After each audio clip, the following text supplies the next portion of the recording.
निवडणुकीमध्ये मवियाची 8 मतं फुटली. कारवाई झाल्यास महायुती संधी देणार अशी माहिती सूत्रांकडून मिळतेय. विधानसभेला महायुतीमध्ये संधी मिळेल असा शब्द आमदारांना दिल्याची माहिती आहे.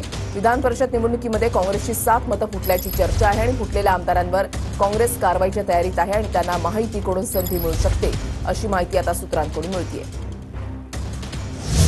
काँग्रेसची मतं फुटली याबाबत प्रदेश काँग्रेसला हायकमांड विचारणा करणार आहे. नाना पटोले बाळासाहेब थोरात यांना हायकमांड विचारणा करणार आहे. रमेश चेन्नीथला पटोलेंशी चर्चा करून हायकमांडला कळवणार आहेत. रमेश चेन्नीथला शरद पवार यांच्याशीही चर्चा करणार आहेत. तर पक्षाशी गद्दारी करणाऱ्यांना बाहेरचा रस्ता दाखवला जाईल असं नाना पटोलेंनी कालच म्हटलंय.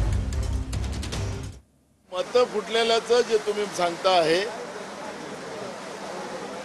हांडोरे साहेब जेव्हा उभे होते त्यावेळेसही हा प्रकार झाला आणि लवकरच हे जे पार्टी विरोधी ज्यांनी काम केलं, पार्टीशी बेईमानी केली, पार्टीशी गद्दारी केली, अशा लोकांना बाहेरचा रस्ता दाखवला जाईल.